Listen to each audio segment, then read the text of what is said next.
पितृपक्ष में भूलकर भी तुलसी में जल मत चढ़ाना, वरना पूरे परिवार का नाश तय है। दर्शक बंधु, पितृपक्ष के दिनों में जब भी धर्म, श्राद्ध और तर्पण की बातें आती है तो एक सवाल अक्सर लोगों के मन में उठता है, इस पवित्र समय पर तुलसी पर जल क्यों नहीं चढ़ाना चाहिए? और खासकर ये बात महिलाओं को अवश्य सुननी चाहिए। दर्शक बंधु, सोच कर देखिए, तुलसी केवल एक पौधा नहीं, ये हमारे सनातन धर्म में माता तुलसी के रूप में पूजनीय है, जिसके बिना भगवान विष्णु की आराधना अधूरी मानी जाती है। हर रोज हम तुलसी को जल अर्पित करते हैं, उसकी परिक्रमा करते हैं और अपने घर आंगन को पवित्र करते हैं, परंतु जब पितृपक्ष का समय आता है तब यही नियम बदल जाते हैं। क्यों? क्या कारण है कि तुलसी हमें हर दिन पुण्य देती है, वही तुलसी पितृपक्ष में जल अर्पण करने से अपवित्र मानी जाती है? महिलाएं जिन्हें तुलसी की सेवा का सबसे बड़ा अधिकार मिला है, उन्हें ये नियम और भी गहराई से समझना होगा, क्योंकि पितृपक्ष में किए गए कर्म केवल हमें ही नहीं, हमारे पूरे वंश, हमारी आने वाली पीढ़ियों को भी प्रभावित करते हैं। ऐसे में अगर अनजाने में भी हमसे कोई भूल हो जाए तो उसके परिणाम केवल हमारे जीवन तक सीमित नहीं रहते। कल्पना कीजिए, यह एक केवल हमारे पूर्वजों को जल देने का ही नहीं, बल्कि उनके साथ एक अदृश्य संवाद करने का समय है।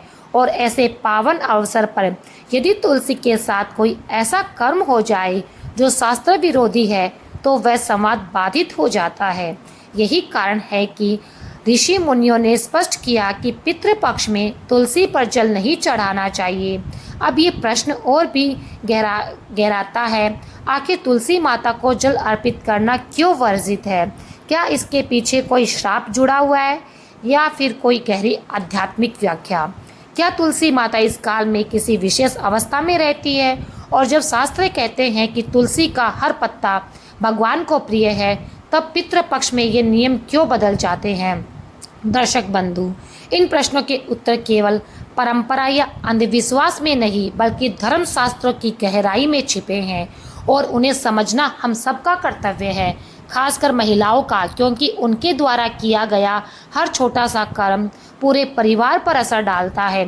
तो आइए इस रहस्य से पर्दा उठाते हैं और जानते हैं कि आखिर पितृपक्ष में इन पावन दिनों में तुलसी पर जल अर्पित करना क्यों निषिद्ध है। लेकिन दर्शक बंधु, आगे बढ़ने से पहले आपको एक अत्यंत गंभीर बात बता दूं, जो सीधे सीधे पितृपक्ष से जुड़ी है। हमारे प्राचीन धर्म ग्रंथ गरुड़ पुराण में कहा गया है कि कोई भी कथा हो, कोई भी तर्पण हो या कोई भी कर्म कांड हो, यदि उसे अधूरा छोड़ दिया जाए तो वह केवल पुण्य से ही वंचित होना नहीं, बल्कि पाप की श्रेणी में आता है। क्योंकि जैसे अधूरी कथा मन में संदेह और भ्रम छोड़ देती है, वैसे ही अधूरा श्राद्ध या अधूरी विधि हमारे पितरों की आत्माओं को असंतुष्ट कर देती है। और जब पितर असंतुष्ट होते हैं तो उनका आशीर्वाद मिलने के स्थान पर हमें उनके रुष्ट होने का भार उठाना पड़ता है। इसलिए आपसे विनम्र निवेदन है कि आज की इस कथा को अंत तक अवश्य सुने। ये केवल एक कहानी नहीं, बल्कि पितृपक्ष के पावन अवसर पर आपके जीवन का दर्पण है, जिसमें आप अपने कर्मों का प्रतिबिंब भी देख पाएंगे। संभव है कि इस कथा का कोई एक शब्द, कोई एक प्रसंग आपको पितृदोष से बचा ले, आपके जीवन की दिशा बदल दे और आपके कुल को भी पितरों का आशीर्वाद दिला दे। और यदि आप एक सच्चे सनातनी हैं तो ये आपका धर्म भी है कि इस पवित्र संदेश को अपने तक सीमित ना रखें, इसे अपने मित्रों, परिवार और समाज तक पहुंचाएं।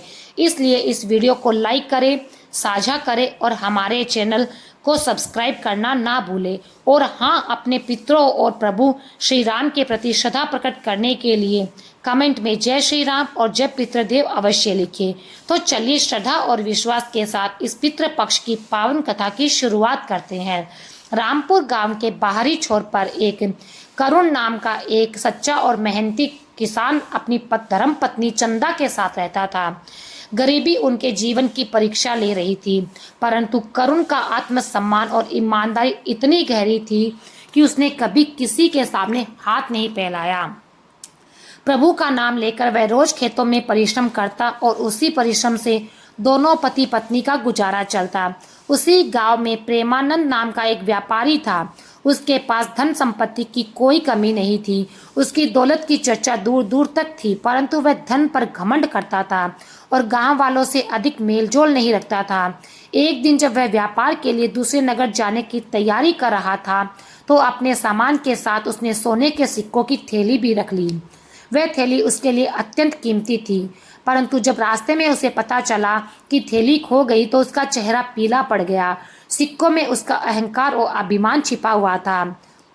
प्रेमानंद तुरंत अपने घर लौटा और हवेली के हर कोने, हर संदूक और अलमारी की तलाश की, परंतु थैली नहीं मिली। उसका मन व्याकुल हो उठा। अगले दिन उसने गांव के चौपाल पर ढोल बजवाकर घोषणा करवाई, सुनो सुनो व्यापारी, प्रेमानंद के सोने की थैली खो गई है। जो भी व्यक्ति उसे ढूंढकर लौटा देगा, उसे इनाम में एक सोने का सिक्का मिलेगा। गांव वाले चौपाल पर इकट्ठा हुए। कुछ ने इस पर हंसी उड़ाई तो कुछ ने इसे व्यर्थ समझा। लोगों ने आपस में कहा, कौन है जो थैली लौटा देगा, और वह भी केवल एक सिक्के के लिए। सब अपने अपने काम में लग गए, पर किसी ने उसकी मदद करने का भाव नहीं दिखाया। इधर करुण का घर हमेशा की तरह शांत था। चंदा के चेहरे पर चिंता थी। वह चूल्हे पर रोटियां सेक रही थी और मन में सोच रही थी कि ये गरीबी कब तक झेलेगी। उसने करुण से कहा, अब मेरा मन भारी हो गया है। आप दिन भर मेहनत करते रहते हो, फिर भी घर में सही भोजन नहीं बन पाता, हमारी बचत भी नहीं हो पाती। करुण खाट पर बैठा बीज छांट रहा था। पत्नी की बात सुनकर उसने प्रभु का स्मरण किया और कहा, तुम ठीक कहती हो चंदा, मेहनत करने के बाद भी जब भर पेट अन्न ना मिले तो मन दुखी हो ही जाता है। अब समय आ गया है कि अपनी मेहनत का उचित मूल्य मांगे। इतना ही कहते समय दरवाजे पर दस्तक हुई। गांव का जमींदार अंदर आया और बोला, करुण, मेरे पास वाले गांव में 2 बीघा जमीन है। मैं बाहर जा रहा हूँ, तुम उसे तैयार कर दो, लौट कर मैं तुम्हें मजदूरी दूंगा। करुण ने धैर्य से उत्तर दिया, जमींदार जी, मैं आपकी जमीन अवश्य जोत दूंगा, पर अब मेरी मजदूरी बढ़ गई है। एक दिन का मेहताना अब 5 चांदी के सिक्के होगा। ये सुनकर जमींदार का चेहरा लाल हो गया और उसने कहा, क्या 2 सिक्कों से सीधे 5? ये तो लूट है। तुम्हारे जैसे मजदूर तो एक सिक्के में भी काम कर लेते हैं। करुण ने कहा, प्रभु का नाम लेकर शांत स्वरण में उत्तर दिया, ये लूट नहीं, मेरी मेहनत का उचित मूल्य है। अगर आपको मेरी कीमत अधिक लगती है तो किसी और से काम करवा लो, परंतु अब मैं अपनी मेहनत को व्यर्थ नहीं जाने दूंगा। जमींदार क्रोध से भर उठा। उसने ताना कसते हुए कहा, अरे अब तुम्हारे जैसे गरीब के भी दाम तय करने लगे हैं। लगता है ये दुनिया ही बदल गई है। खैर, तुम्हारी बातें मैं नहीं मानूंगा, ये काम मैं किसी और को दूंगा। तुम अपने घर बैठकर आराम करो। इतना कहकर जमींदार पैर पटकते हुए वहां से चला गया। जमींदार के जाने के बाद करुण कुछ देर मौन बैठा रहा। उसकी आंखों में गहरी उदासी थी, पर भीतर कहीं एक तेज अग्नि भी जल रही थी। तभी चंदा पास आई और बोली, देखा करुण, 5 सिक्कों की बात सुनते ही जमींदार कैसे आंखें तैरने लगा। यही कारण है कि तुम हमेशा अपनी मजदूरी बढ़ाने से डरते रहे, लेकिन ये उचित नहीं है। तुम बहुत परिश्रम करते हो। ऐसा कौन मजदूर होगा जो 5 दिन का काम एक ही दिन में पूरा कर देता है? इसी कारण गांव के लोग हमेशा तुम्हें ही बुलाते हैं। करुण ने गहरी सांस ली और शांत स्वर में कहा, चंदा, यही तो कठिनाई है कि बहुत से मजदूर एक सिक्के में भी दिन भर काम कर लेते हैं। ऐसे में यदि मैं अपनी मजदूरी बढ़ाऊं तो लोग मुझसे काम लेना ही बंद कर देंगे। लेकिन तुम्हारी बात भी सही है, मेहनत का उचित मूल्य मांगना मेरा हक है। चंदा ने प्रेम से उसके माथे का पसीना पोंछा और बोली, सुनो, अगर 5 सिक्के किसी को भारी लगते हैं तो कम से कम 4 तो तुम्हें अवश्य लेने चाहिए। 4 सिक्कों में हमारा गुजारा ठीक से चल जाएगा। तुम्हारी मेहनत इतनी सस्ती नहीं होनी चाहिए। करुण ने थोड़ा सोचा, फिर सिर हिलाते हुए कहा, ठीक है चंदा, तुम्हारी बात सत्य है। आज से मैं एक दिन की मजदूरी के 4 चांदी के सिक्के ही लिया करूंगा। मुझे भी अपनी मेहनत का आदर करना चाहिए। चंद्रा ने मुस्कुराकर कहा, यही ठीक है। जब तुम्हारी मेहनत सबसे उत्तम है तो उसका मूल्य भी श्रेष्ठ ही होना चाहिए। अब जाओ, काम की खोज करो और हाँ, घर के लिए कुछ सामान भी लेते आना। सब खत्म हो चला है। करुण खाट से उठता ही बोला, ठीक है चंदा, मैं चलता हूँ। यदि कोई काम मिल गया तो लौटते समय थोड़ा सामान भी ले आऊंगा। चंदा ने उसे जाते हुए देखा और मन ही मन प्रभु से प्रार्थना की, हे भगवान, मेरे करुण जैसा सच्चा और मेहनती इंसान शायद इस गांव में हो। काश लोग उसकी मेहनत का सही मूल्य समझ पाते। करुण ने अपने पुराने खुरदरे जूते पहने और घर से बाहर निकला। उसका सिर ऊंचा था और आंखों में नई उम्मीद चमक रही थी। वह जानता था कि यह राह कठिन है, लेकिन उसने निश्चय कर लिया था, अब अपनी मेहनत से समझौता नहीं करूंगा। गांव की गलियों से गुजरते हुए वह मन ही मन प्रभु का नाम ले रहा था। शायद आज प्रभु मेरी सुन ले, शायद आज कोई काम मिले जिससे घर का चूल्हा अच्छे से जल सके। काफी देर चलता रहा और धीरे धीरे जंगल के रास्ते पर पहुंच गया। जंगल शांत और सुनसान था। करुण अपने ही विचारों में खोया हुआ था। मन में प्रश्न उठ रहे थे, क्या मुझे आज काम मिलेगा? क्या 4 सिक्कों की मजदूरी मांगना उचित है? तभी उसकी नजर एक चमकती चीज पर पड़ी। उसने पास जाकर देखा तो वह एक थैली थी। करुण ने धीरे से थैली उठाई। वह भारी लग रही थी। चारों ओर नजर दौड़ाई। जंगल में गहरा सन्नाटा था। उसने सावधानी से थैली खोली, फिर उसकी आंखें विस्मय से फैल गई। थैली में सोने के सिक्के भरे हुए थे। लगभग 100 सिक्के उसमें चमक रहे थे। कुछ क्षण वह उन्हें देखता ही रहा, फिर गहरी सांस लेते हुए बोला, ये थैली किसी की खो गई।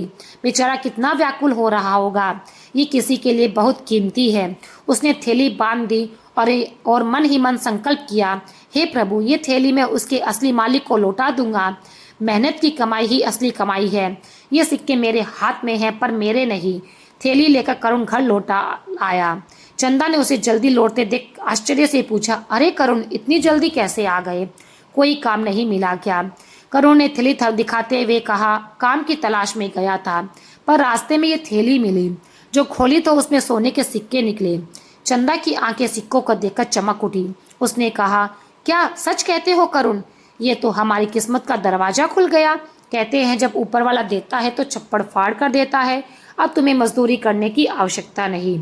इन सिक्कों से हम अपना कारोबार शुरू करेंगे। चंदा आगे कहने लगी, मैं तो सबसे पहले अपने लिए 3-4 जोड़ी नए कपड़े लाऊंगी। कितने साल हो गए नए कपड़े पहने हुए, और तुम भी अपने लिए चप्पल और कपड़े ले आना। अरुण करुण चंदा की बात सुनकर हल्का मुस्कुराया और बोला, चंदा, ये थैली हमारी नहीं है, ये किसी और की है, जिसने इसे खोकर बड़ी चिंता पाई होगी। हम इन सिक्कों को अपने पास नहीं रख सकते।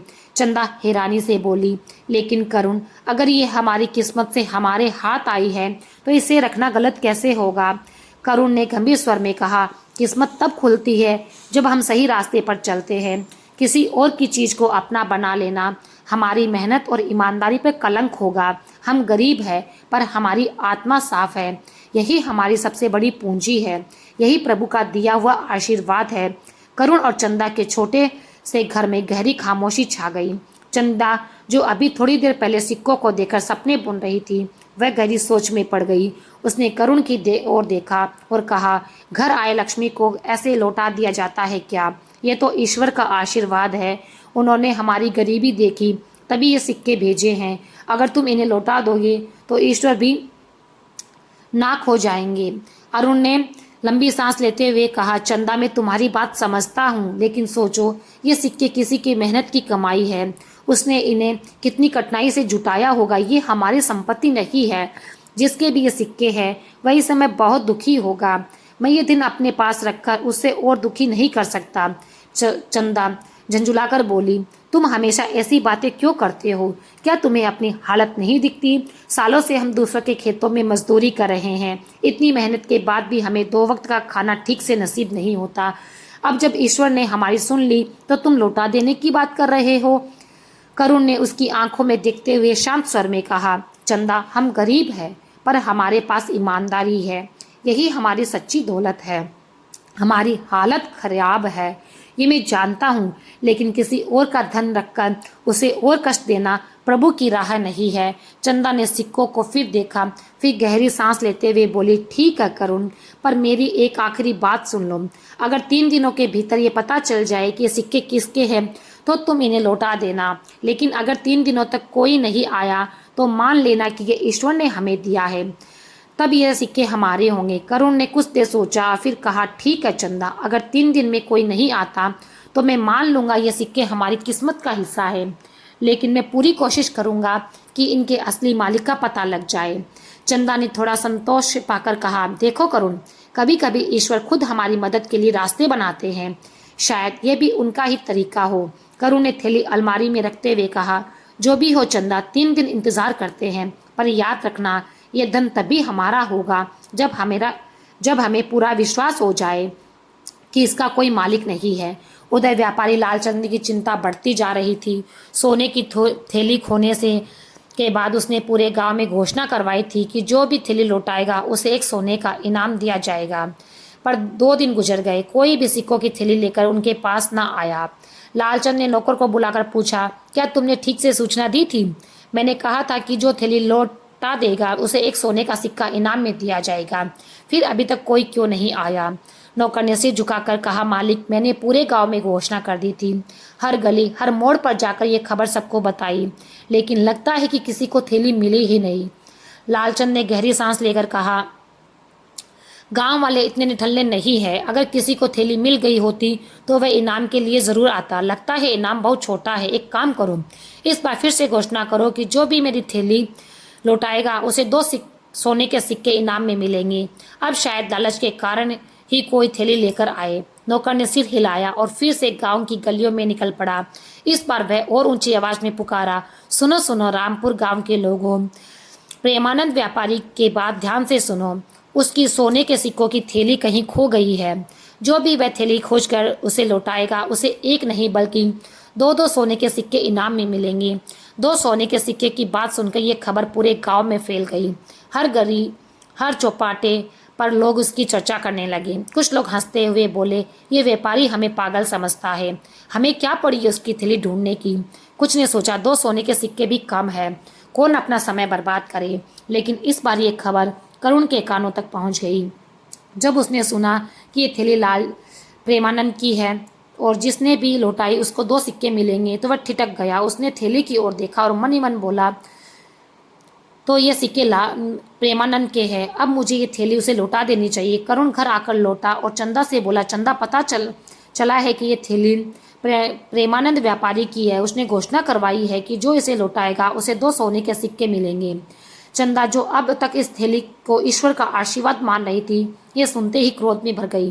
बोली, क्या ये थैली उस लालची प्रेमानंद की है? वह तो धोखेबाज है, गरीबों को लूटकर अमीर बना है। तुम उसे ये थैली क्यों लौटाना चाहते हो? उसे क्या पता कि यह हमारे पास है। करुण ने शांत स्वर में कहा, नहीं चंदा, हमें ऐसा नहीं करना चाहिए। प्रेमानंद जैसा भी हो, अच्छा या बुरा, हमें उसकी बुराई से मतलब नहीं। ये सिक्के उसके हैं, हमें ईमानदारी से उसे लौटा देना चाहिए। चंदा ने तर्क दिया, लेकिन सोचो करुण, उसके पास पहले से ही इतना धन है, एक थैली खो जाने से उसे क्या फर्क पड़ेगा? और क्या उसने कभी किसी की मदद की है? वह तो दूसरों की मेहनत का फल खाता है, फिर क्यों उसकी मदद करनी? करुण ने दृढ़ता से कहा, चंदा, अगर हम उसकी तरह बन गए तो हम में और उसमें कोई फर्क ना रहेगा। हम गरीबी जरूर है, पर वह हमारी पहचान है, हमारी ईमानदारी ही हमारी असली दौलत है। हमें उसकी बुराई का उत्तर अच्छाई से देना चाहिए। दूसरों का धन अपने पास रखना हमारी आत्मा को कलंकित करेगा। चंदा कुछ देर चुप रही, फिर हल्के गुस्से में बोली, ठीक है, जैसा तुम चाहो वैसा करो, लेकिन मेरा मानना है कि प्रेमानंद जैसे आदमी को सबक सिखाना चाहिए। करुण मुस्कुराया और बोला, सबक यही है चंदा कि हम अपना धर्म निभाए, उसका बुरा हमें बुरा करने पर मजबूर ना कर दे, यही प्रभु की राह है। चंदा ने गहरी सांस ली और कहा, ठीक है करुण, मैं तुम्हारी बात मानती हूँ, पर याद रखना प्रेमानंद अच्छा इंसान नहीं। उम्मीद है तुम्हारी ईमानदारी व्यर्थ नहीं जाएगी। करुण ने थैली उठाई और अपनी ईमानदारी तथा प्रभु पर भरोसा रखकर प्रेमानंद के घर की ओर चल पड़ा। रास्ते भर उसने मन में विचार उमड़ते रहे, क्या प्रेमानंद मेरी ईमानदारी की कदर करेगा? क्या वह सचमुच 2 सोने के सिक्के देगा जैसा उसने घोषणा की है? ये कुछ और ही करेगा। फिर उसके अपने मन को शांत किया और प्रभु का स्मरण करते हुए कहा, मैं ये इनाम के लिए नहीं कर रहा, मेरा कर्तव्य है कि खोया हुआ सामान उसके मालिक तक पहुंचे, बाकी जो होगा ईश्वर की इच्छा होगी। जब करुण प्रेमानंद के घर पहुंचा तो दरवाजे पर खड़े होकर बोला, प्रेमानंद जी, क्या आप घर पर हैं?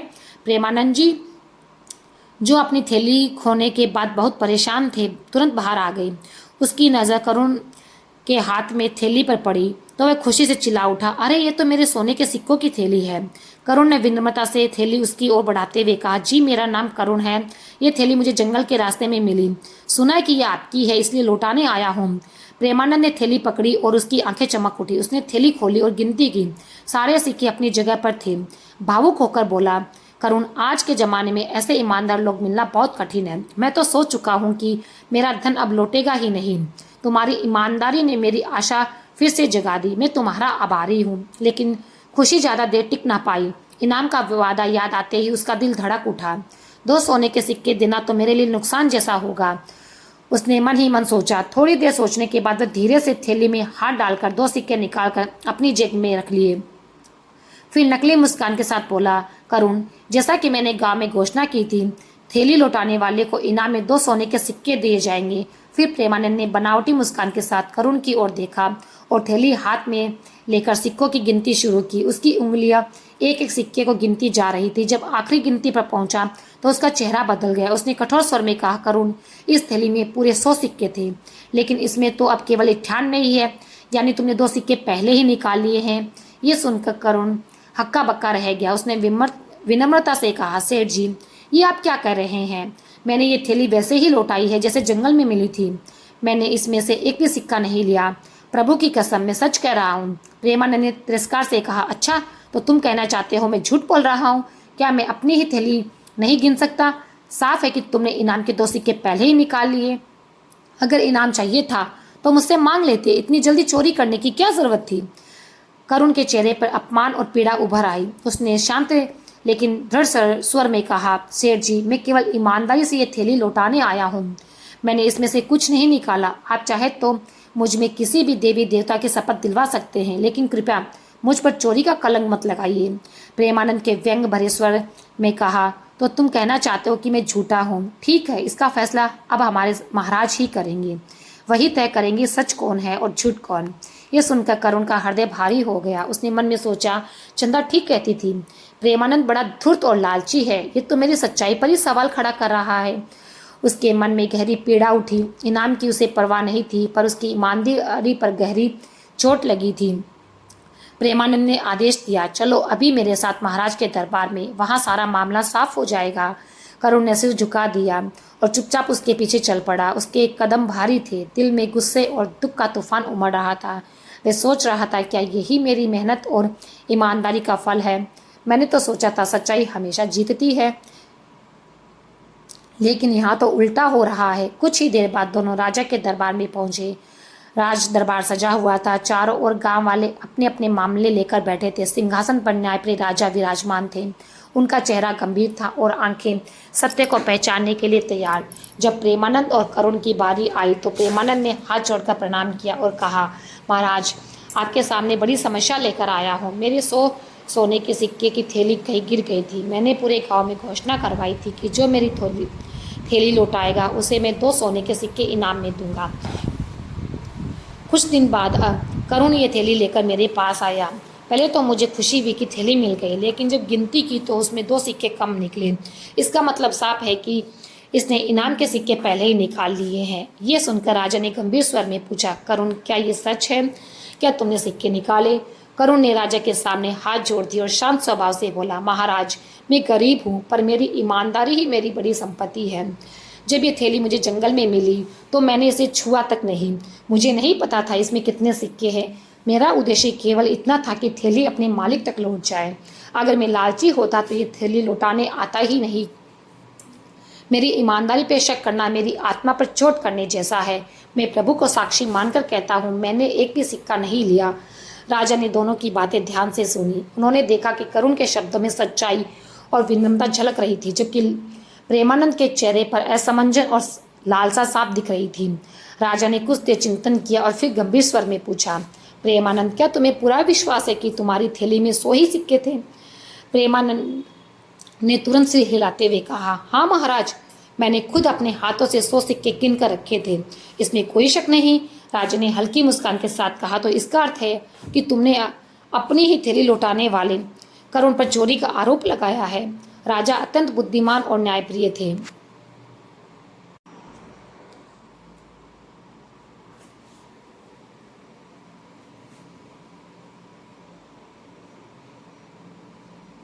वे प्रजा के हर छोटे बड़े मामलों को गंभीरता से सुनते और निष्पक्ष भाव से समाधान करते।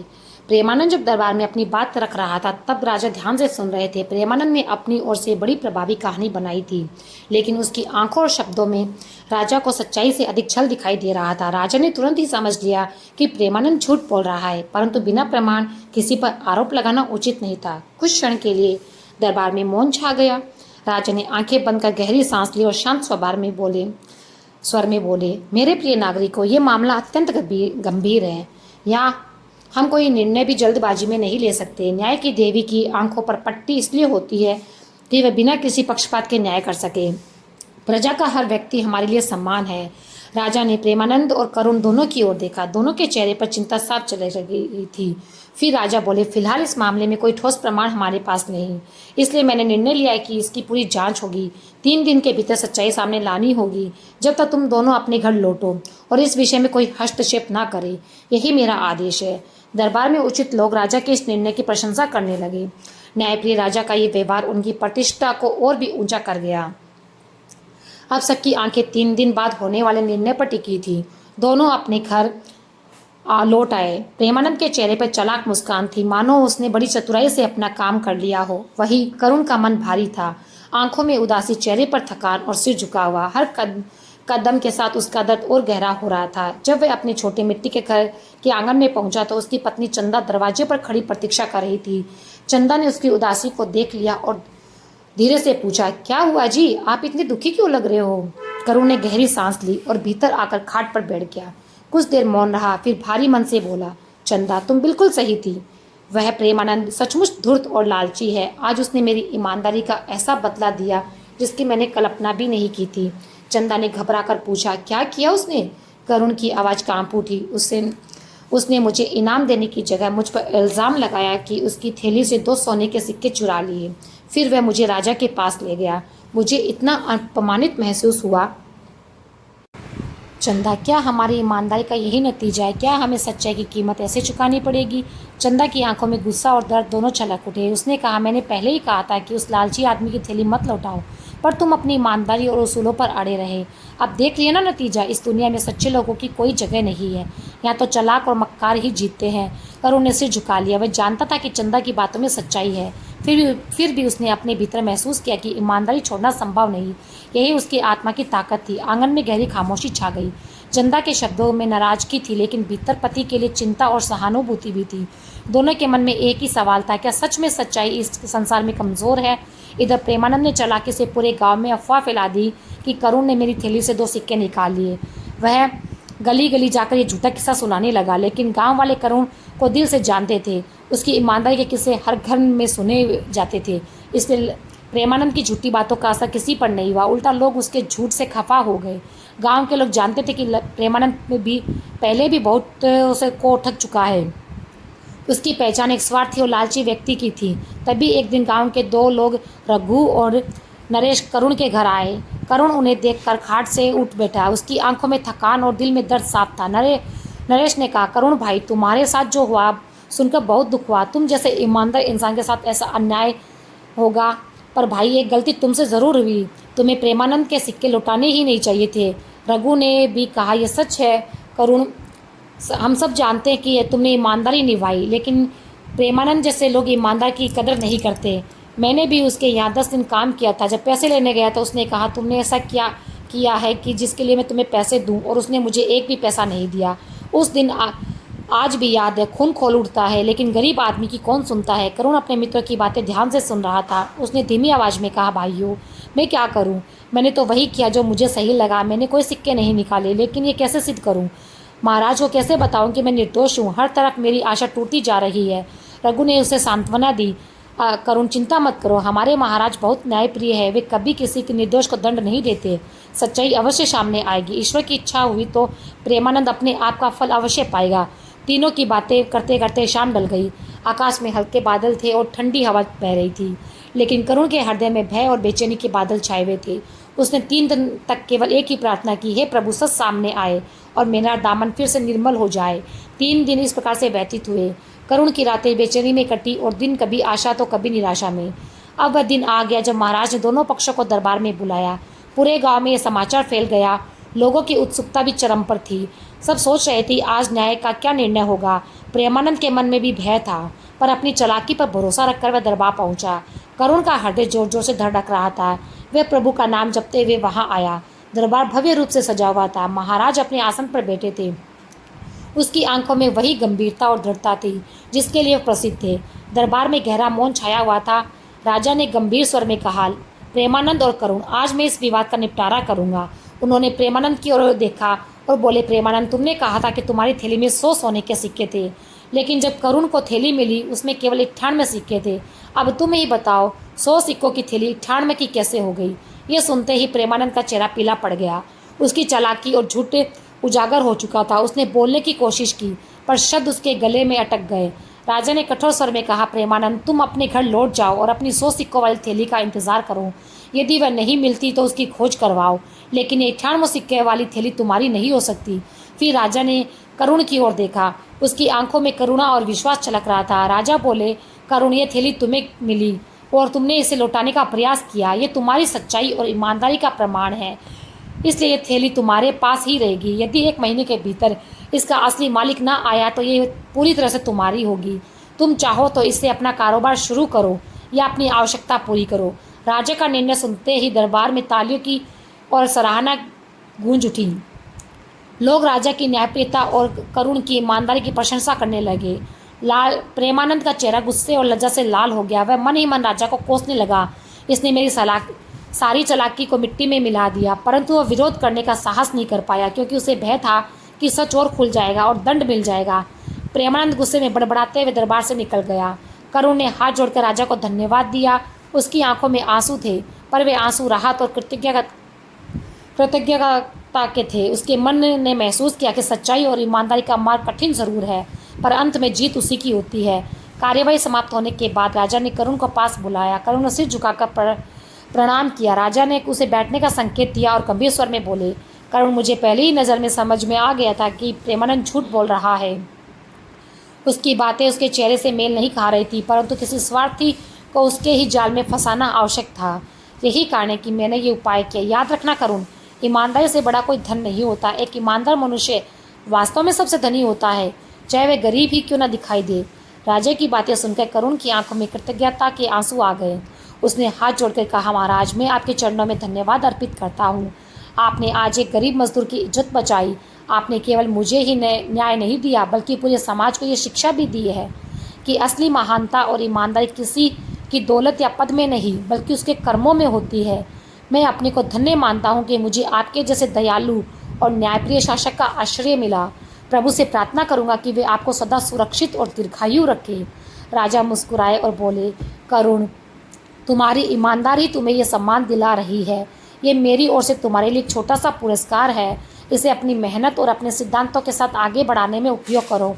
फिर राजा ने खंचाजी को आदेश दिया, करुण को धन और उपहार देकर सम्मानित किया जाए। खंचाजी ने एक थैली सोने के सिक्कों की और सुंदर वस्त्र लाकर करुण के सामने रख दिए।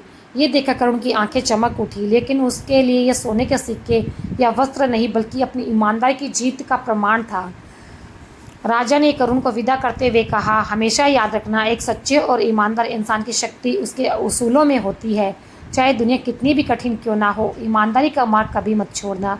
करुण ने राजा के चरण स्पर्श किए और कहा, महाराज, आपकी ये कृपा मैं जीवन भर नहीं भूलूंगा।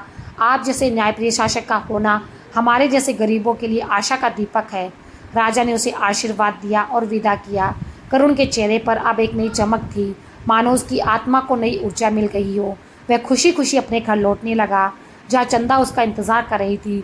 उस दिन राजा की महानता की चर्चा पूरे गांव और आसपास के प्रदेश में फैल गई। हर कोई गर्व से कह रहा था, हमारे पास एक ऐसा शासक है जो दयालु भी है और न्याय का सच्चा रक्षक भी। जब करुण सोने की थैली और उपहार लेकर घर पहुंचा तो चंदा दरवाजे पर खड़ी थी। करुण को देखकर उसकी आंखें चमक उठी। उसने अविश्वास से कहा, वाह, मुझे तो यकीन ही नहीं हो रहा कि महाराज ने हमें इतना धन और उपहार दिया है। ये सब तुम्हारी ईमानदारी और उनकी न्यायप्रियता का परिणाम है। अरुण मुस्कुराया, लेकिन उसकी मुस्कान में हल्की बेचैनी थी। वह चुपचाप चारपाई पर बैठ गया। चंदा ने पूछा, क्या हुआ? अब तो सब ठीक हो गया, फिर भी तुम इतनी उदास क्यों हो? करुण ने गहरी सांस ली और कहा, चंदा, ये सच है कि ये धन हमें महाराज की स्वीकृति से मिला है, लेकिन ये भी सच है कि ये सिक्के प्रेमानंद के हैं। उसने अपनी मक्कारी और झूठ की वजह से ये सब गंवाया है, लेकिन क्या ये सही होगा कि हम किसी और का धन अपने पास रखें? चंदा कुछ देर सोचती रही, फिर गंभीर स्वर में बोली, तुम ठीक कह रहे हो करुण, किसी का हक छीनना हमारी आदत नहीं। अगर तुम इसे लौटा दो तो ये तुम्हारा बड़ा हृदय दिखाएगा, पर यह निर्णय तुम्हें सोच समझ कर करना होगा। करुण ने दृढ़ स्वर में कहा, मुझे अपने दिल की आवाज़ सुननी होगी। ईमानदारी का अर्थ केवल सच बोलना नहीं बल्कि सही काम करना भी है। प्रेमानंद ने अपने लालच की सजा भोगी, लेकिन मैं उसकी थैली उसे लौटाने जा रहा हूँ। चंदा ने उसकी बात सुनकर मुस्कुराते हुए कहा, जाओ करुण, मैं तुम्हारे इस फैसले के साथ हूँ। यही तुम्हारी ईमानदारी और हमारे उसूलों की असली जीत होंगी। करुण ने थैली संभाली और प्रेमानंद के घर की ओर चल पड़ा। रास्ते में उसके मन में केवल यही प्रश्न घूम रहा था, प्रेमानंद अब उसका सामना कैसे करेगा। प्रेमानंद के घर पहुंचकर करुण ने उसके दरवाजे पर धीरे से दस्तक दी। कुछ ही क्षणों में दरवाज़ा खुला। सामने प्रेमानंद खड़ा था। उसकी आंखों में अब भी क्रोध और तिरस्कार की झलक थी। उसने करुण को देखते कठोर स्वर में कहा, अब क्या लेने आए हो? सोने के सिक्के तो ले ही लिए, अब क्या मेरी ज़मीन जायदाद लेने का भी इरादा है? करुण ने बहुत शांत और गंभीर स्वर में कहा, सेठ जी, मैं यहाँ लेने नहीं आया हूँ बल्कि लौटाने आया हूँ। ये सोने के सिक्कों की थैली आपकी है। मैं नहीं चाहता कि मेरी वजह से किसी के साथ अन्याय हो। ये आपका धन है, आप ही रखें। करुण की ये बात सुनकर प्रेमानंद स्तब्ध रह गया। कुछ क्षणों तक उसके होठों से कोई शब्द नहीं निकला। उसकी आंखें थैली पर टिक गई, परंतु उसके मन के भीतर एक अद्भुत हलचल उठ रही थी। धीरे धीरे उसके चेहरे का क्रोध लज्जा में बदलने लगा। प्रेमानंद ने भारी स्वर में कहा, करुण, तुमने आज मेरी आंखें खोल दी। मैं कितना स्वार्थी और लालची था। तुम्हारे जैसे ईमानदार और सज्जन व्यक्ति को मैंने 2 सिक्कों के कारण अपमानित करने की सोची, लेकिन आज मैं समझ गया हूँ, असली धन सोने चांदी में नहीं बल्कि सच्चाई और ईमानदारी में है। तुम्हारी सच्चाई ने मुझे बदल दिया है। असली सुख मेहनत और सत्य में है, ना कि धोखा और लालच में। ये कहते हुए प्रेमानंद की आंखों में पश्चाताप के आंसू बहने लगे। उसने सिर झुकाकर करुण भाई, हो सके तो मुझे क्षमा कर देना। हालांकि मैं जानता हूँ कि क्षमा के योग्य नहीं हूँ। करुण ने हल्की मुस्कान के साथ कहा, सेठ जी, ऐसा मत कहिए। इंसान से गलती होना स्वाभाविक है, लेकिन अपनी गलती को स्वीकार करना, उसे सुधारने का संकल्प लेना सबसे बड़ी महानता है। आपने अपनी भूल मान ली, यही सबसे बड़ी बात है। प्रेमानंद ने थैली को हाथ में लिया, लेकिन अब उसके हृदय में धन के प्रति मोह नहीं रहा। उसने गहरी सांस लेते हुए कहा, करुण, मैं आज से प्रण करता हूँ कि कभी किसी के साथ अन्याय या धोखा नहीं करूँगा। मैं अब एक सच्चा और ईमानदार जीवन जीऊँगा। तुम्हारे सादगी और ईमानदारी ने मुझे बदल दिया है। इसके बाद प्रेमानंद ने करुण को घर के भीतर बुलाया और कहा, करुण भाई, यदि तुम्हें आपत्ति ना हो तो मैं चाहता हूँ कि तुम मेरे साथ काम करो। मुझे तुम्हारी जैसी ईमानदारी और परिश्रम करने वाले व्यक्ति की आवश्यकता है। मैं वादा करता हूँ कि तुम्हारे साथ सदा न्याय करूँगा। करुण ने उसकी आंखों में झांक कर देखा। वहाँ पहली बार सच्चाई और नम्रता का भाव था। करुण ने सिर हिलाते हुए कहा, सेठ जी, मुझे प्रसन्नता होगी आपके साथ काम करने में। मैं पूरी मेहनत और ईमानदारी से काम करूँगा। इस तरह प्रेमानंद का जीवन पूरी तरह बदल गया। अब वह ईमानदार और सच्चा इंसान बन गया और अपने पापों का प्रायश्चित करना शुरू किया और लोगों की सहायता करने लगा। वही करुण को भी एक स्थिर और सुखद जीवन जीने का अवसर मिला। गांव में यह घटना एक आदर्श बन गई। लोग अब करुण की सच्चाई और लालचंद की बदली हुई जिंदगी कथा सुनाने लगे। ये कथा न केवल सच्चाई और ईमानदारी का संदेश देती है, बल्कि ये भी सिखाती है कि एक इंसान की अच्छाई कैसे दूसरे इंसान का हृदय बदल सकती है। प्रिय दर्शक बंधु, इस संपूर्ण कथा के माध्यम से हम पक्ष की उन 3 सीख को जानेंगे जो इस कलयुग में कोई साधारण मनुष्य अपने जीवन में अपना ले तो कभी भी दुख नहीं सहेगा। तो चलिए दर्शक बंधु, आपका कीमती समय नष्ट ना करते हुए जानते हैं उन तीनों सीखों को। पहली सीख, ईमानदारी ही पूर्वजों का सबसे बड़ा आशीर्वाद है। दर्शक बंधुओं, जब हम पितृपक्ष का स्मरण करते हैं तो ये केवल परंपरा या कर्मकांड नहीं होता, बल्कि ये हमारे पूर्वजों के जीवन से जुड़ी गहरी शिक्षा को याद करने का अवसर होता है। हमारे पितरों ने अपना जीवन सच्चाई, धर्म और ईमानदारी पर आधारित किया था। उन्होंने हमें यही मार्ग दिखाया था कि धन और वैभव जीवन का आधार नहीं है, बल्कि सच्चे कर्म और ईमानदारी ही सबसे बड़ी पूंजी है। कथा में आपने देखा कि जब करुण को सोने की थैली मिली तो उसके पास 2 रास्ते थे। एक था लालच का रास्ता, जहाँ वह धन को अपना मानकर अपने दुखों को दूर कर सकता था। दूसरा रास्ता था ईमानदारी का, जहाँ वह अपनी आत्मा को स्वच्छ रखकर सही मालिक को वह थैली लौटा सकता था। करुण ने दूसरे मार्ग को चुना। वह जानता था कि पितरों का आशीर्वाद उन्हीं को होता है जो धर्म और सत्य पर डटे रहते हैं। करुण ने गरीबी और भूख के बावजूद कभी भी अपनी ईमानदारी से समझौता नहीं किया। उसने ये सिद्ध कर दिया कि ईमानदारी केवल शब्द नहीं बल्कि आत्मा की शांति है। यही वह गुण है जिसे हमारे पूर्वज सबसे बड़ा आशीर्वाद मानते थे। जब हम पितृपक्ष में अपने पितरों को जल अर्पित करते हैं तो दरअसल हम उनसे यही आशीष मांगते हैं कि हमें वे वैसा ही सच्चा और ईमानदार जीवन जीने का सामर्थ्य मिले। सोच कर देखिए, करुण थैली अपने पास रख लेता तो शायद वह अमीर बन जाता, लेकिन उसकी आत्मा दरिद्र हो जाती। उसकी आंखें कभी शांति से नहीं सो पाती। पर जब उसने ईमानदारी चुनी तो न केवल राजा ने उसकी इज्जत बचाई बल्कि पूरा गांव उसकी सच्चाई का गवाह बन गया। यही तो पूर्वजों की शिक्षा है। असली अमीरी सोने चांदी में नहीं बल्कि साफ हृदय और सच्चे कर्म की होती है।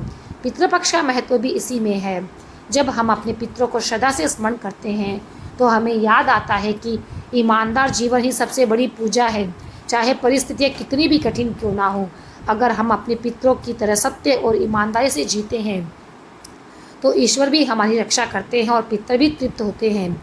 करुण की ये कहानी हमें ये सिखाती है कि ईमानदारी छोड़कर किया गया कोई भी कर्म पितरों को प्रसन्न नहीं करता, लेकिन जब हम सत्य और धर्म को अपनाते हैं तो हमारे पूर्वज भी हम पर गर्व करते हैं। देखो, हमारी संतान हमारे ही मार्ग पर चल रही है। यही सच्चा श्राद्ध है, सच्चा तर्पण है। इसलिए पितृपक्ष में केवल जल ही न अर्पित करें बल्कि अपने जीवन को भी ईमानदारी के जल से सींचें। यही आशीर्वाद है जो पीढ़ियों से हमारे पूर्वज हमें देते आए हैं कि ईमानदारी ही सबसे बड़ा धन है और यही उनके आशीर्वाद का सच्चा प्रतीक है। दूसरी सीख अन्याय सहना नहीं, धर्म निभाना है। पितृपक्ष का ये पावन समय हमें केवल अपने पूर्वजों को जल और तर्पण अर्पित करने का अवसर ही नहीं देता बल्कि ये हमारे जीवन को उनकी शिक्षाओं से जोड़ने का अवसर देता है। यह वह समय है जब हमें सोचना होता है कि हमारे पूर्वज किन मूल्यों को सबसे अधिक महत्व देते हैं और हमें किस राह पर चलना चाहिए। इस कथा से हमें दूसरी शिक्षा यह मिलती है कि अन्याय को सहना नहीं चाहिए बल्कि धर्म और सत्य के मार्ग पर अड़िग रहना चाहिए। करुण का जीवन कठिनाइयों से भरा हुआ था। दिन रात की मेहनत, गरीबी और भूख ने उसे तोड़ने की कोशिश की, फिर भी उसने हमेशा ईमानदारी का हाथ थामा। परंतु जब प्रेमानंद ने उस पर यह झूठा आरोप लगाया कि उसने थैली से 2 सिक्के निकाल लिए हैं, तब ये केवल एक साधारण आरोप नहीं था, यह उसकी आत्मा पर आघात था। यह उसकी सच्चाई और ईमानदारी पर प्रश्न चिन्ह था। उस क्षण करुण के लिए सबसे बड़ी कठिन परीक्षा थी। वह चुप रहकर अपमान सह लेगा या फिर सच्चाई के लिए खड़ा होगा। करुण ने हार नहीं मानी। उसका दिल अवश्य दुखा, आंखें नम हुई, लेकिन उसकी आत्मा ने उससे कहा, धर्म का मार्ग कठिन होता है पर असली मार्ग यही है। यही कारण है कि वह राजा के दरबार तक गया और सत्य का सहारा लिया। पितृपक्ष हमें यही सिखाता है कि जब जीवन में अधर्म सामने आए तो हमें सिर झुकाकर चुप नहीं बैठना चाहिए। पितरों की आत्मा तब प्रसन्न होती है जब उनकी संतान सत्य का साथ देती है। अधर्म को सहना भी अधर्म का ही हिस्सा बन जाता है, लेकिन जब हम उसका सामना करते हैं तो हम न केवल स्वयं के लिए बल्कि अपने पूरे वंश के लिए पुण्य अर्जित करते हैं।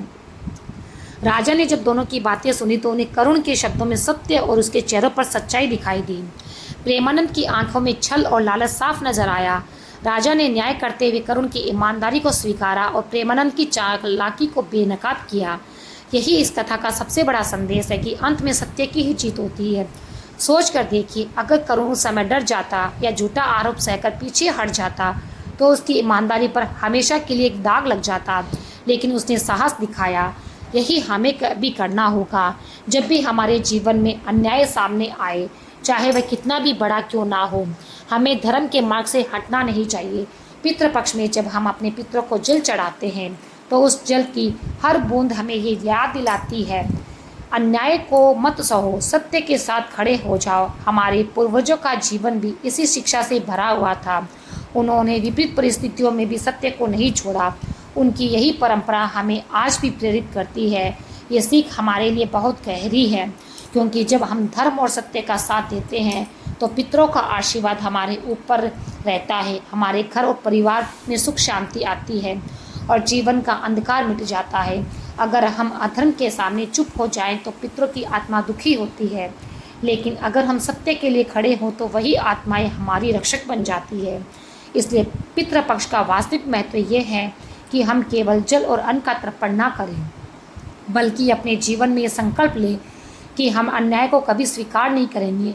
हम धर्म का मार्ग अपनाएंगे, चाहे वह मार्ग कितना भी कठिन क्यों ना हो। करुण की तरह हम भी सत्य को पकड़ कर रखेंगे और विश्वास करें कि ईश्वर और पितर मिलकर हमें अंततः सम्मान और विजय देंगे। तीसरी सीख, दूसरों का हक लौटाना ही सच्चा तर्पण है। पितृपक्ष का ये पावन समय केवल जल अर्पण और पिंडदान का अवसर नहीं, बल्कि हमें ये भी याद दिलाता है कि हमारे पितरों की आत्मा कभी तृप्त होती है जब हम धरती पर उनके दिए हुए धर्म को निभाते हैं। और धर्म का सबसे पहला नियम यही है कि किसी और का हक अपने पास ना रखें। कथा में आपने देखा, जब करुण को जंगल में सोने की थैली मिली तो उसके सामने कई विचार उमड़े। घर में गरीबी थी, भूख थी, चंदा की आंखों में वर्षों का दर्द था। सिक्कों को देखकर उसके मन में सवाल उठा, क्यों ना इनसे घर के हाल बदल दिए जाए। लेकिन भीतर बैठी ईमानदारी और उसके पितरों की दी हुई शिक्षा ने उसे ये सोचने पर मजबूर कर दिया कि ये धन मेरा नहीं, ये किसी और का है और किसी और का हक अपने पास रखना अधर्म है। यही पितृपक्ष की तीसरी बड़ी सीख है कि दूसरों का हक लौटाना ही सबसे बड़ा तर्पण है, क्योंकि हमारे पितर हमें ये सिखाकर गए हैं कि जल और अन्न चढ़ाना केवल प्रतीक है। असली श्रद्धा तब है जब हम जीवन में न्याय और धर्म का पालन करें। करुण ने जब थैली को उसके मालिक को लौटाने का निश्चय किया तो केवल एक थैली लौटाना नहीं था, यह उस वचन को निभाना था जो उसके पूर्वजों ने उसकी आत्मा को रोपा था। ये संस्कार था जो पीढ़ी दर पीढ़ी चलते हुए उसकी आत्मा में अंकित था। सोचिए, अगर करुण उस थैली को अपने पास रख लेता तो क्या उसकी आत्मा कभी शांति पाती? शायद वह धन के बल पर कुछ समय सुखी हो जाता, पर उसके पितरों की आत्मा तृप्त ना होती। उसकी आत्मा भीतर से हमेशा दोषी महसूस करती। लेकिन जब उसने थैली लौटा दी तो ये केवल प्रेमानंद को उसका हक लौटाना नहीं था, बल्कि यह उसके पितरों की आत्मा को शांति पहुंचाना था। पितृपक्ष हमें ये याद दिलाता है कि असली पूजा और तर्पण केवल मंत्रोच्चार और अनुष्ठानों से नहीं होती। ये तब होती है जब हम अपने जीवन में ईमानदारी को अपनाते हैं और दूसरों का अधिकार उन्हें लौटा देते हैं। जैसे हम अपने पितरों को जल अर्पित करते हैं, समय ये प्रार्थना करते हैं कि वे तृप्त हो, वैसे ही हम किसी का हक लौटाते हैं तब वे सचमुच तृप्त होते हैं। राजा ने भी यही कहा था कि करुण की ईमानदारी ही उसका सबसे बड़ा धन है।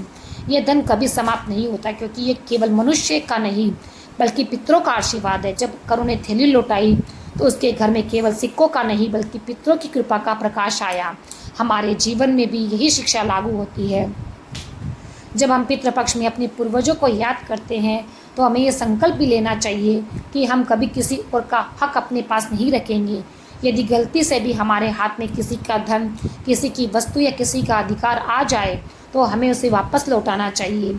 यही असली श्रद्धा और यही सच्चा तर्पण है।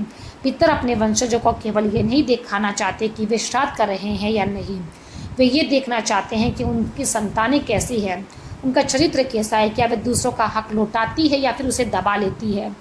इसलिए ये तीसरी सीख हमें ये बताती है कि ईमानदारी से जीना और दूसरों का हक उन्हें लौटा देना ही सबसे बड़ा तर्पण है, जो पितरों की आत्मा को प्रसन्न करता है और उन्हें तृप्त करता है। और जब पितर प्रसन्न होते हैं तो घर में समृद्धि, शांति और सुख का प्रवाह अपने आप होने लगता है। करुण की इस कथा से यह सत्य और भी स्पष्ट हो जाता है। सिक्के लौटाना उसके लिए कठिन था, लेकिन उसने कठिनाई की राह चुनी और अंत में उसके पितरों की दी हुई शिक्षा ने उसे न केवल सम्मान दिलाया बल्कि पूरे गांव के लिए प्रेरणा भी बना दिया। यही है पितृपक्ष का असली अर्थ, पूर्वजों की दी हुई शिक्षा को जीवन में उतारना और दूसरों के हक का आदर करना। दर्शक बंधु, ये कथा अभी खत्म नहीं होती। अभी हम यह भी जानेंगे कि आखिर पितृपक्ष में तुलसी को जल क्यों नहीं चढ़ाते। दर्शक बंधु, आज हम ऐसे रहस्य की चर्चा करेंगे जिसे सुनकर शायद आपके हृदय में भी हलचल उठेगी। पितृपक्ष समय शुरू होते ही हम सब अपने पूर्वजों की आत्मा को तृप्त करने के लिए जल, तर्पण और श्राद्ध करते हैं। लेकिन क्या आपने कभी सोचा है कि इन दिनों तुलसी माता पर जल चढ़ाना क्यों वर्जित है? ये प्रश्न साधारण नहीं है, इसके पीछे कई गहरे शास्त्रीय और आध्यात्मिक कारण छिपे हैं। और ये बात खासकर घर की महिलाएं अवश्य सुने, क्योंकि तुलसी माता और पितरों से जुड़ा नियम सीधे उनके जीवन से जुड़ा है। कोई तुलसी का पौधा सामान्य नहीं है। शास्त्रों में तुलसी को स्वयं लक्ष्मी माता का अवतार माना गया है। तुलसी का विवाह भगवान विष्णु से हुआ, इसलिए तुलसी माता भगवान श्री हरि की अर्धांगिनी है। जब हम तुलसी पर जल चढ़ाते हैं तो वह जल सीधे भगवान विष्णु तक पहुंचता है। तुलसी पत्ते और तुलसी जल देव पूजन के लिए होते हैं। देव कार्य में प्रयुक्त होते हैं। यही कारण है कि तुलसी को जल देना केवल भगवान की सेवा और आराधना का अंग माना गया है। अब पितृपक्ष का समय देवताओं के लिए नहीं बल्कि पितरों के लिए आरक्षित है। ये पूरा काल केवल और केवल हमारे पूर्वजों को तृप्त करने का है। इस समय हर कर्म, चाहे वह जल अर्पण हो, अन्नदान हो, श्राद्ध हो, सब कुछ पितरों के नाम पर समर्पित होता है। इसलिए शास्त्रों में कहा गया है पितृपक्ष के दौरान तुलसी पर जल अर्पण करना भूल से भी नहीं करना चाहिए, क्योंकि तुलसी पर जल चढ़ाना भगवान विष्णु की पूजा का प्रतीक है और ये देव कर्म कहलाता है। जब कोई व्यक्ति इस समय तुलसी माता को जल देता है तो पितरों को लगता है कि उनके हिस्से का जल उनके लिए किया गया अर्पण देवता की ओर मोड़ दिया गया है। इससे वे तृप्त नहीं होते और रुष्ट हो जाते हैं। गरुड़ पुराण और मत्स्य पुराण दोनों में ही उल्लेख मिलता है कि पितृपक्षेन तुलस्या जलम दातव्यम, अर्थात पितृपक्ष के दिनों में तुलसी को जल अर्पण करना निषिद्ध है। इसका सीधा अर्थ है कि तुलसी का पूजन इन दिनों रोक दिया गया है ताकि पूरा ध्यान केवल पितरों की शांति और तृप्ति पर रहे। तुलसी पर जल चढ़ाने से पितरों का श्राद्ध अधूरा रह जाता है, उसका दोष पूरे परिवार को झेलना पड़ सकता है। विशेष रूप से महिलाओं को इस नियम को ध्यान से सुनना और समझना चाहिए। तुलसी माता का सीधा संबंध गृहस्थ जीवन, संतान सुख और परिवार की समृद्धि से है। यदि कोई महिला पितृपक्ष में तुलसी पर जल चढ़ा दे तो पितरों की अशांति का दोष उसके परिवार पर आ जाता है। शास्त्रों में कहा जाता है कि स्त्री जब नियम तोड़ती है तो उसका प्रभाव केवल उसी तक सीमित नहीं रहता बल्कि 7 पीढ़ियों तक उसका परिणाम देखने को मिलता है। यही कारण है कि पितृपक्ष में तुलसी पूजा का नियम रोक दिया गया है। इस समय तुलसी पर जल नहीं चढ़ाना चाहिए, ना ही तुलसी दल भगवान विष्णु को अर्पित करना चाहिए।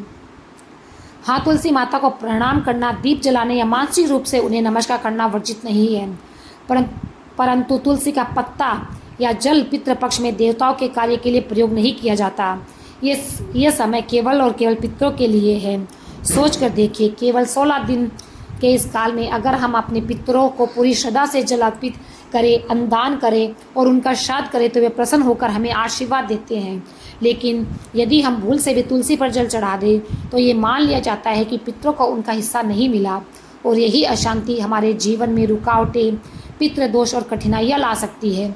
इसलिए दर्शक बंधु, तुलसी माता को प्रणाम कीजिए, लेकिन पितृपक्ष में तुलसी पर जल चढ़ाने की भूल कभी मत कीजिए, क्योंकि यह समय भगवान के पूजन का नहीं बल्कि पितरों की आत्मा को तृप्त करने का है। पितृपक्ष के ये दिन हमें याद दिलाते हैं कि हम चाहे कितने भी आगे क्यों ना बढ़ जाए, हमारी जड़ें हमारे पूर्वजों में ही है और जब तक उनकी आत्मा तृप्त नहीं होगी तब तक हमारे जीवन में सुख शांति पूरी तरह से नहीं आ सकती। अगर आपको ये जानकारी उपयोगी लगी हो तो इसे दूसरों तक पहुंचाएं और ऐसे ही गूढ़ और महत्वपूर्ण धार्मिक रहस्यों को सुनने के लिए हमारे चैनल को सब्सक्राइब करना ना भूलें। हर हर महादेव। जय श्री राधे।